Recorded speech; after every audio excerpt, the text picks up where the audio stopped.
cálculo incorreto e milhares de trabalhadores prejudicados. Deveria sim expurgar os 20% menores salários e fazer o cálculo com base nos 80% maiores. Isso dá uma diferença em torno de 8% no valor da renda mensal inicial do benefício. O Via Legal de hoje trata de revisão de aposentadorias. Você vai saber quem tem direito e quanto o governo vai gastar para corrigir essa injustiça.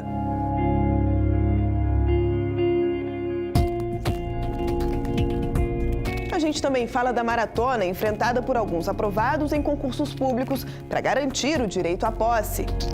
Você tem o cargo, tem a necessidade, tem o aprovado. Qual é a razão para não nomear?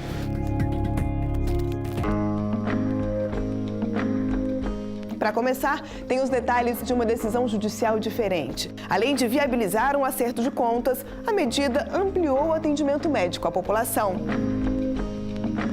Tudo isso agora no Via Legal.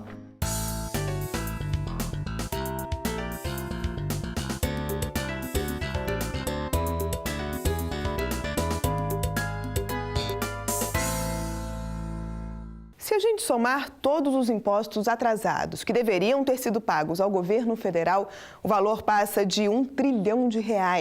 Certamente, boa parte desse dinheiro nunca vai chegar aos cofres públicos, mas algumas iniciativas têm mudado esse quadro. Na que você conhece agora, foi possível fazer o acerto de contas e ainda garantir atendimento médico à população.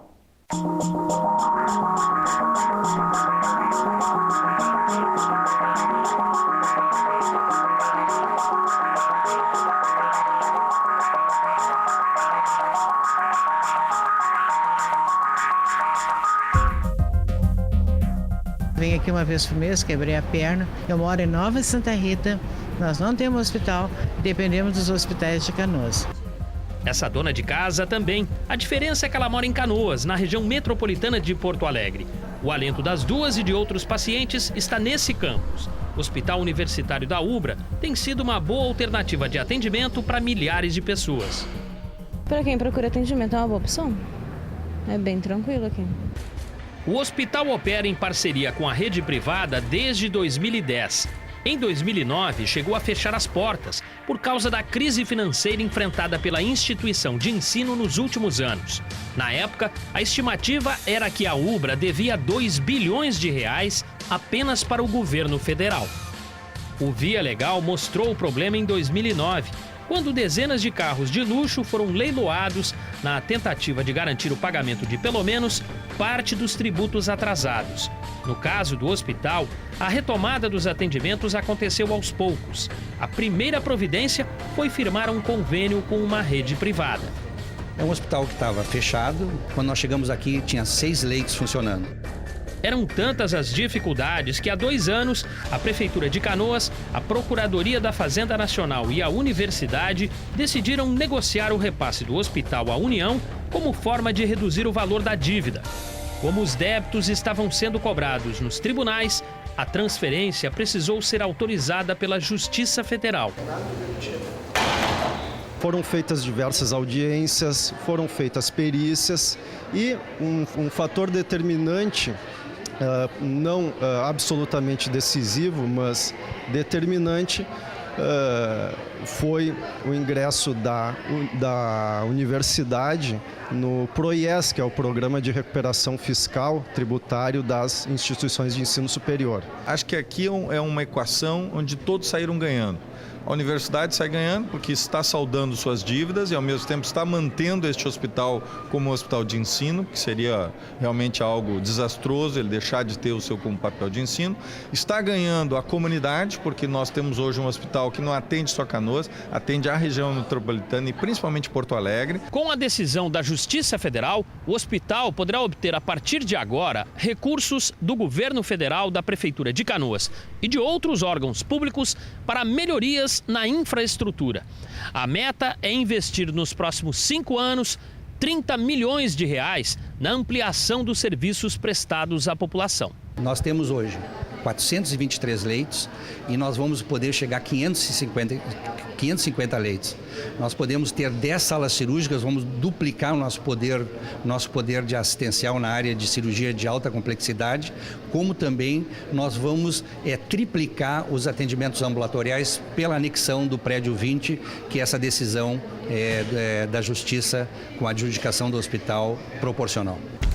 Outra novidade é que, como o hospital deixou de ser um bem privado, a Justiça determinou que 100% dos serviços sejam destinados a paciente do SUS, o Sistema Único de Saúde. Isso aqui é um hospital de ensino, nós temos todas as residências médicas para formar médicos e também multiprofissionais, como enfermeiros, fisioterapeutas. Então, com esses recursos, nós vamos poder fazer com que esse hospital chegue na sua plenitude. Pela reação dos pacientes, a medida foi aprovada. É mais um passo para que o cidadão tenha garantido o acesso à saúde. Eu me trato aqui há 2 anos com o cardiologista, de 15 em 15 dias. Eu faço o exame de sangue. Num dia, no outro, eu sou atendida. Um alívio, né? Porque a gente tinha que se deslocar para outro lugar, né? Porto Alegre, coisa. A gente tem que gastar, né? Dinheiro do nosso bolso. E às vezes tu chega lá e nem é atendido, né?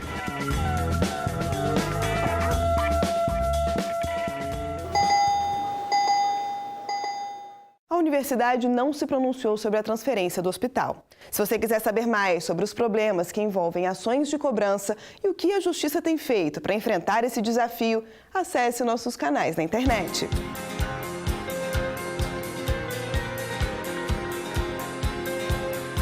Na ânsia de vencer a concorrência e conquistar cada vez mais clientes, operadoras de telefonia ultrapassam os limites da capacidade. O resultado é a queda na qualidade do serviço prestado e, claro, muitas reclamações. Em Pernambuco, uma das maiores empresas recebeu um ultimato da Justiça. Alô?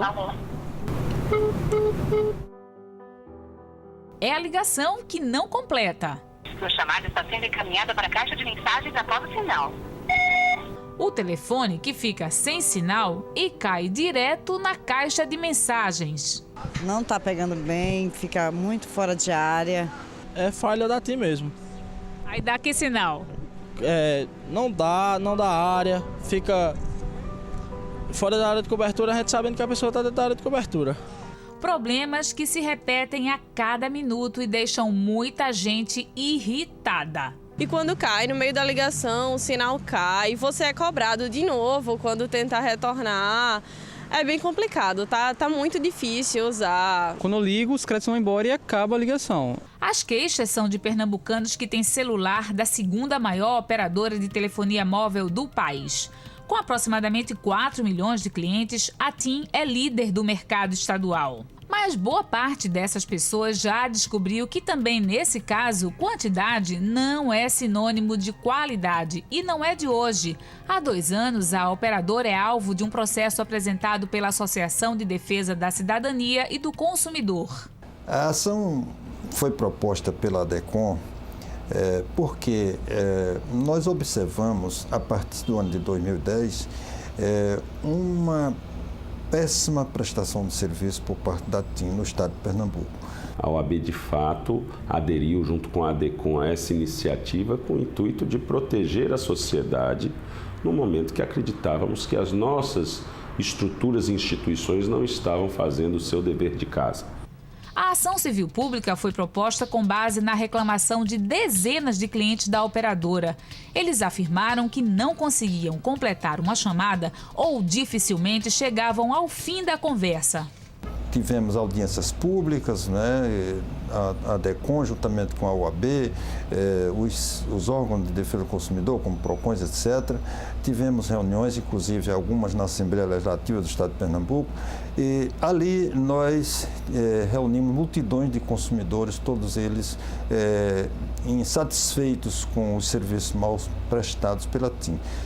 Na ação, os autores pediram que a Justiça Federal determinasse restrições administrativas às atividades da operadora.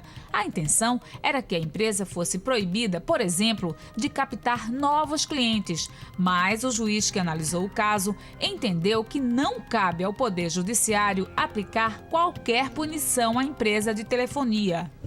Eu entendi que a Justiça não poderia, em uma ação civil pública, dizer o que a TIM tinha que fazer ou deixar de fazer.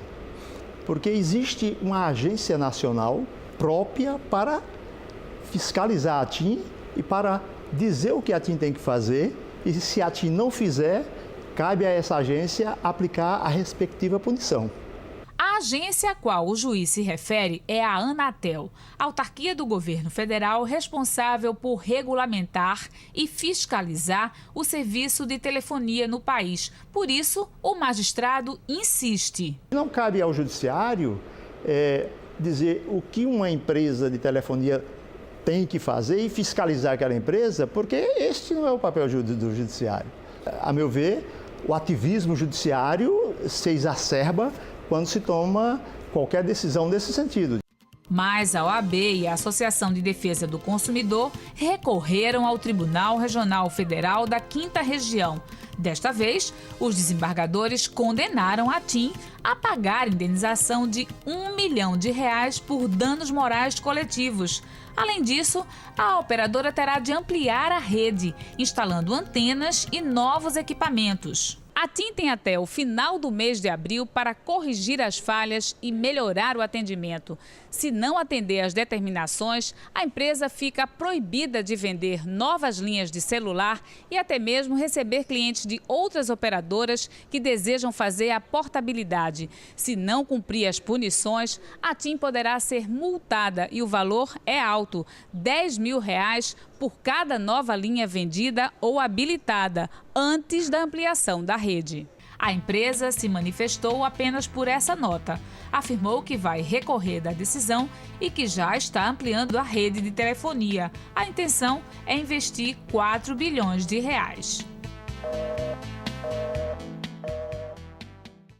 Pela decisão judicial, caberá à Agência Nacional de Telecomunicações, a Anatel, fiscalizar o cumprimento das medidas. A agência não se pronunciou sobre o assunto.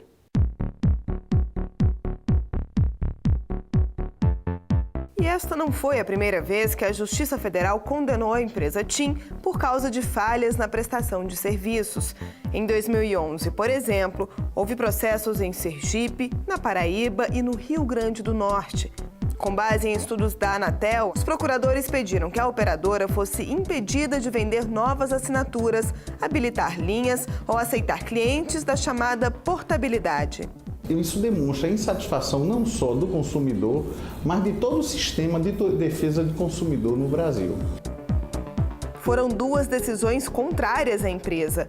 A Justiça suspendeu o fechamento de novos contratos e deu um prazo de 30 dias para que a TIM apresentasse um projeto de ampliação da rede. Não é que a Justiça queira conduzir o mercado, queira impedir a livre atividade. É que ela quer que se garanta o mínimo ao consumidor. Assim que foi condenada no Tribunal Regional Federal, a empresa garantiu que estava tomando providências, investindo na ampliação da rede. Medidas que, pelas denúncias atuais, não foram suficientes para garantir melhorias no atendimento à população.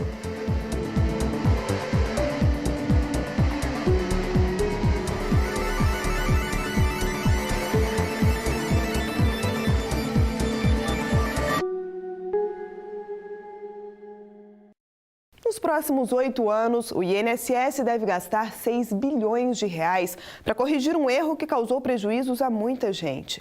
Milhares de trabalhadores receberam uma aposentadoria menor. O Via Legal de hoje mostra quem tem direito a essa correção e o que fazer para ter acesso ao dinheiro. Se aposentar e, claro, ter o descanso merecido. Sem dúvida, esse é o sonho de milhões de brasileiros. Mas os planos muitas vezes são frustrados quando o valor do benefício é definido pela Previdência. Se aposentar foi bom numa parte, né? Mas só que não gostei devido que vai defasando o nosso salário. Para mim foi muito triste no início, porque eu via o povo dizer, você vai aposentar com 500, 600 reais agora, vamos supor, e você daqui 5 anos você não vai poder fazer a compra do mercado. Essa diferença entre o valor do salário e o da aposentadoria pode ser explicada pela fórmula adotada pelo governo. Para calcular o benefício, o INSS faz a média dos maiores salários de contribuição pagos ao trabalhador a partir de 1994. Vale lembrar que nessa conta, o Instituto não ultrapassa o teto da Previdência, que hoje é de R$ 4.390. A regra em vigor desde 1999 fez parte de uma grande reforma. Independente do número de contribuições que a pessoa tivesse, mesmo que menos de 144, deveria sim expurgar os 20% menores salários e fazer o cálculo com base nos 80% maiores. Isso dá uma diferença em torno de 8% no valor da renda mensal inicial do benefício. O problema é que nos primeiros 10 anos de vigência da norma, o INSS cometeu um erro grave. Em vez de levar em conta 80% dos salários de contribuição, usou 100% das remunerações para fazer a média. Uma alteração que puxou para baixo os valores dos benefícios. A falha foi cometida no cálculo de aposentadorias especiais por insalubridade, por invalidez, de pensão por morte e auxílio-doença. Foram mais de 17 milhões de benefícios pagos durante o período. Este advogado explica que todos os prejudicados pela medida têm direito à revisão. 80% dos beneficiários da Previdência recebem o salário mínimo como benefício, como valor de benefício. Então, quando você chega para ele e pode dar uma notícia dessa, que ele vai poder ter direito a receber retroativos aí, o valor não importa, mas que ele tem esse direito. Isso é muito gratificante. Diante do número de reclamações, o Ministério Público Federal decidiu propor uma ação civil pública. O objetivo era conseguir uma decisão que beneficiasse todos os prejudicados de uma só vez. E deu certo. A Previdência foi condenada a recalcular os benefícios e pagar a diferença. A revisão deve ser concluída até 2022. Aqui em São Paulo, o INSS assinou um acordo com a Justiça Federal, se comprometendo a seguir à risca um cronograma de pagamento. A expectativa é que aproximadamente 6 bilhões de reais sejam pagos pelo Instituto nos próximos 9 anos. Esse acordo dividiu os pagamentos pela faixa de idade dos beneficiários entre benefícios ativos e cessados e dependendo também do valor a ser recebido. Então, as rendas foram todas atualizadas numa única data. Então, lá desde o final de 2012, esses benefícios já foram atualizados, as rendas pagas mensalmente já estão atualizadas, expurgando-se os 20% menores salários de contribuição. E as diferenças são pagas de acordo com a tabela que foi definida na ação em relação aos valores e idade de recebimento. Mesmo quem já voltou a trabalhar e não depende de nenhum benefício, deve receber os valores corrigidos. Valdete está nessa lista. Em 2008, ela sofreu um acidente de carro e precisou ficar afastada do emprego por 7 meses. 6 anos depois, a copeira foi avisada pela própria Previdência que recebeu menos que devia de auxílio-doença e que a diferença será compensada. É muito importante esse dinheirinho que entra essa pra gente, né? E é um direito nosso, se todo mundo começar a lutar, né? Por isso é muito importante. Seu Oscar trabalhou mais de 3 décadas como metalúrgico. Depois que se aposentou, descobriu a paixão pela corrida e hoje participa de várias competições. Seja no esporte ou para garantir direitos previstos em lei, o maratonista avisou que não vai ficar parado. Estou correndo atrás. Como eu corro numa maratona, eu estou correndo atrás de qualquer jeito, qualquer saída aí para ela cair no meu bolso. E assim vai ajudar.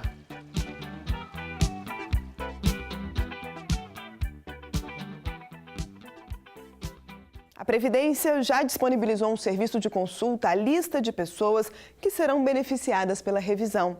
O interessado pode entrar em contato pela Central de Atendimento 135. Também é possível ter acesso à informação pela internet. Anote o endereço: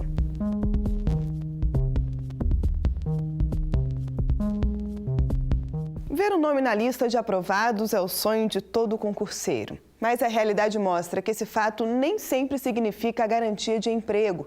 O intervalo entre a aprovação e a posse pode ser longo e complicado. Não são raros os casos em que a vaga só é efetivamente conquistada depois que o candidato recorre aos tribunais. Há pouco mais de 2 anos, essa engenheira agrônoma pediu demissão do emprego para correr atrás de um sonho: passar no concurso do Instituto Brasília Ambiental, um dos poucos órgãos públicos que, além de oferecer um bom salário, ainda tem vaga para a área de formação de Ana Priscila. Foram meses de estudo, no meu caso, algo que eu sempre almejei, não foi um concurso que a gente vai fazendo para galgar outros, foi o meu objetivo final.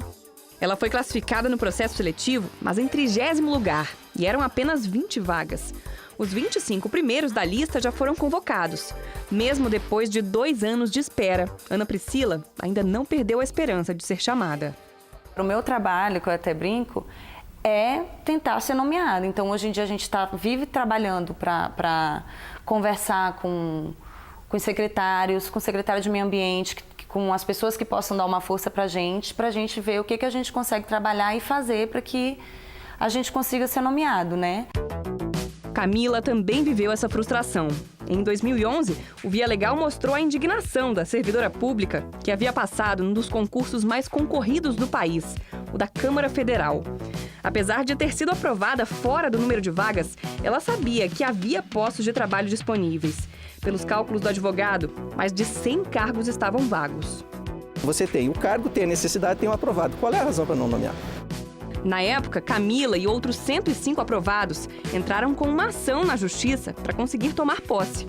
O principal argumento nem foi a existência de vagas. Os candidatos sustentavam que pelo menos 800 pessoas nomeadas para cargos comissionados na Câmara Federal exerciam funções que, por lei, deveriam ser desempenhadas por servidores efetivos. Camila, que estudou para o concurso dia e noite durante meses, não se conformava. É uma questão de humanidade e de respeito que deve acontecer, que a Câmara deve ter uma postura, né, de nomear as pessoas aprovadas nesse último concurso. A ação judicial nem precisou ser julgada. Alguns meses depois, todos os aprovados foram nomeados.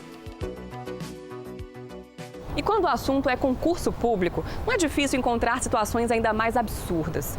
Em Salvador, por exemplo, um médico aguardava a nomeação quando foi surpreendido com a notícia de uma nova seleção para o mesmo cargo. Indignado, o profissional decidiu recorrer à justiça. O processo era contra a Universidade Federal da Bahia, que abriu a disputa para o cargo de professor assistente de ginecologia. No primeiro concurso, o médico foi aprovado em 2º lugar, mas havia apenas uma vaga. Meses depois, a faculdade anunciou a 2ª seleção, dessa vez para servidores temporários. No processo, documentos da instituição confirmaram que o substituto foi contratado para ocupar a vaga de um professor aposentado. Uma postura que, segundo esse advogado, contraria a lei. A contratação precária só se legitima se o cargo estiver ocupado e, por um motivo ou outro, o seu titular desse cargo estiver afastado. A aposentadoria, o cargo permanece vago, por expressa disposição legal. Esse também foi o entendimento da Justiça, que determinou a nomeação imediata do autor da ação. Para o desembargador que analisou o caso, se o titular da vaga se aposentou, o novo contrato não deve ser temporário. Para o advogado, já passou da hora de o Brasil estabelecer normas claras para os concursos públicos. Do contrário, muitos casos só serão resolvidos nos tribunais. E nós não temos no Brasil hoje, ainda, sob o ponto de vista do direito positivo, um regime jurídico dos concursos públicos. E isso, sob o ponto de vista maior, teleológico, tem gerado uma série de questionamentos. E o principal dele é, a meu ver, essa questão do desprezo do mérito do ser humano.